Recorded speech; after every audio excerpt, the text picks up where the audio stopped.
Papa RD and Papa Bam, ako lang ning ipaligot-got kining transport strike nga nahitabo karon. Uy, Hassle kaayo sa amo nga mga commuters. ano man? Maora mangyapon, di mangyapon moubos ang gasolina og krudo. Unya ang nakadaot pagid ana Papa RD and Papa Bam kung moubos na ang krudo, unya nagpataas na silang pamiliti, dili pagyud mo balik sa kanhi nga pamiliti Papa RD Papa Bam kung unsa ilang gitaas bisan pag niubos na ang gasolina ug krudo maora gihapon ang bayronon or presyo sa plitihan. Strike di karon? Siguro kay mingaw man mo bitaw nakabot so, sayo. Sa aligot-got niya nga dili Ang iyang aligot-got, ngano daw ko nung mag-transport strike pa gyapon nga unang-una, di man daw gyapon mapugngan ang pagsaka sa fuel. Kakahasol na daw siya nga karon no, lisod daw sila sakay kay commuter man. Unya, pag patumanan sila sa gobyerno, taas ng plite. Pagbaba sa gasolina krudo, di man pud maubos ang plite, mo ra mangyapon. Ba, mo'y nakakuha no? Katong sa pandemic, di ba, ni-increase tong pamasahe? O ako ba'y natigulang na lang ko sa niubos to siya after pandemic, di ba? Oo. Niubos na. Ako ba'y natigulang na lang ko sa kalibutan ba'y? Wala ginasukad na hitabo nga pagbaba sa fuel, bumaba po ang pliti. Dili, ano yung maganda siya, oh? Sa ako lang, based on my observation and analytics and promotion, elaboration, cooperation. Operator man siguro ang papa ni... Ano yung maganda siya po doon? Di ba, like atong pandemic, di ba, na-increase ang kuha nato kay, nagkuhan man tato, wala, dili puno-puno ang jeep, kaya one set apart, nga na. Then after ato niubos ba po dayon. Alay man to nga Diba? rason kay pandemic man pero to. Pero pag ingon ani magud ka kahitabo, muubos man gud siya pero dili na gyud siya mabalik nga ato gyud nga plitihan nga sa Gis karon. Yan increase tag 13. Nay usahay nga mabalik sa 11 na lang mahitabo ana ba? Depende po siguro sa ano kay usay magkadugay increase po ba pud ta. Unya dabi ang mga commuters wala may increase. Ang problema lang ani kay ato mga minimum wala po increase. Mao gali. Di ba moras isa ka increasean sa usa ka tuig sa minimum. Unya kaning mga uban halos tanan wala na pilo na ang increase. Mo na yung aligot-got. Pero para sa imo unsa ko ni pulos. Kani unsay pulos sa strike. Actually dako naa pa siya purpose kay para madungog ang hinaing nila sa mga drivers. mugali, di ba? Pero how about ang hinaing sa mga commuter? Mag-strike po nung data, di ta mo duty. Kana. But anyway, mga kabarangay, naarabay mga huhungihong raman ha? Unsaman. Nga, katoy mong giingon, nga pahurot na daw ang atong supply. I don't think so. Kaya anyway, di man ang atong supplier sa fuel, dili man Iran. Pero yung kaso mga kabarangay, yun sa kay patsada nga public transportation, simbako lang mahurot ang gasolina. Pili mo ba share? Siyempre, para sa kuha, number one, wag kita mga tartanilya. Mga eco-friendly. Mga e-bike. Kana yun siya. Labi kung magsigig bagyo. Pero ang problema lang na papards. Dili ang problema kung e-bike ka. Siyempre, pag wala na yun gas, siyempre, ang atong provider na to sa electricity, kailangan gas So, siyempre. Di man. Ha? Mag-solar nga. Solar. Di mo gali, pero... Gamit ang solar. Para dili kayo mong gamit ang gasolina. Si kinsay magamit ng solar ang provider na to. Ang Sipalco. Mo lagi kung makaya nila sustain. Kaya dako ka na nga gasto. Kung makaya lang sustain ang tibok like Sipalco Cagayan de Oro. Dako kay nabay kung moing kag solar kana galing balay isa ka balayan lang. Kana isa ka balayan lang nga. Million. Mo gasto na kag kanang 150,000. Isa ra na kabalayan. Pwede naman. Tibok Cagayan.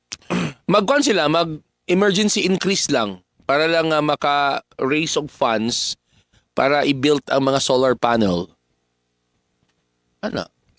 Or pwede itong gingon mo nga tartanilya. Or dili. Baka. Kabaw. Tartanilya, baka, ano. Tapos magtanong. Masamot kay kalita na. Ibig alas City G's na kay imong maximum niyo mo. Abot ang alas 8 G's. Dili, mag-adjust ang GMA. Mag-adjust ang GMA. Remote programming na. Mo. Traffic mo yan ka ba? Traffic ka kaya imong gisundan. Baka, mahinay kayo. Dili, magkakaw na ta bababam. Remote programming na ta. Pati sikyo mag-remote. Ay, problema na lang sa sikyo. Sala kaya nagsikyo sila. Ay, nakakapoy ba rin. Pero if ever lang, no?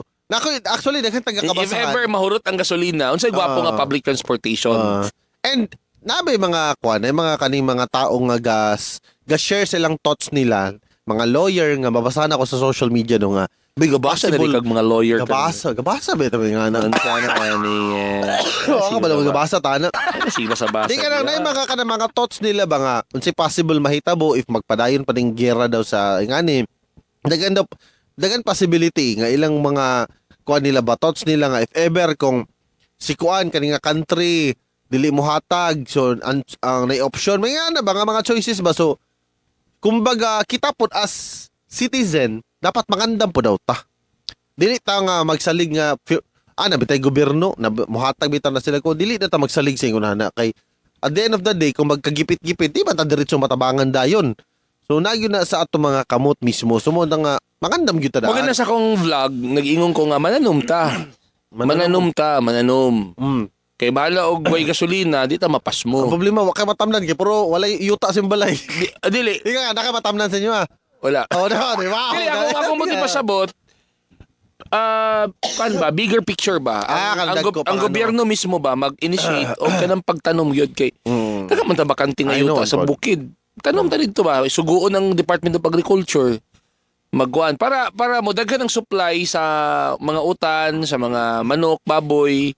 Mo barato gihapon ang presyo kay daghan mag-supply. Actually kaya naman siya kana. Kaya man good. Ano naman yung mga farmer so nga ato lang na sa farmer na ta mo kuha. Oo, lagi. Ano mo galing na. Ato lang suporta na farmer. Farmer mo yung magtanom unya. Not to mention kung ang mga residente pod kung pwede sila magtanong na may mga ginatawag nga kuan kanang backyard gardening ga conduct man og training seminar ang Agricultural Training Institute kana. Uy, pero sa tinud bitaw pa parts na ay pa na ako Ano na sa tinuod remember. lang kanina yung sunod binuang ra din day. Sa gamay ka tinuod.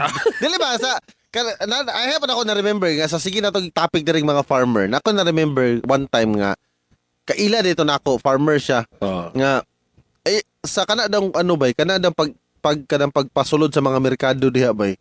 Inilugay na sila.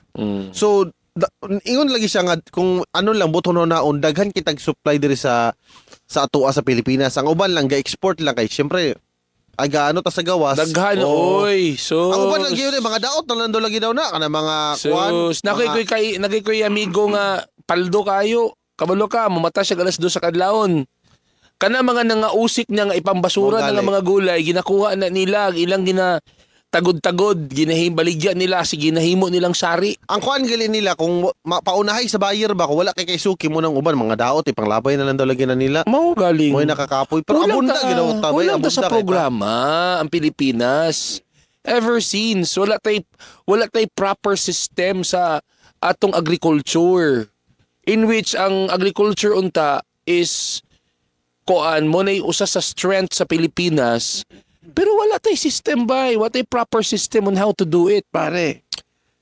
Wala tay proper system. Na text dire ano siya nga papabam na papabam pa po RD.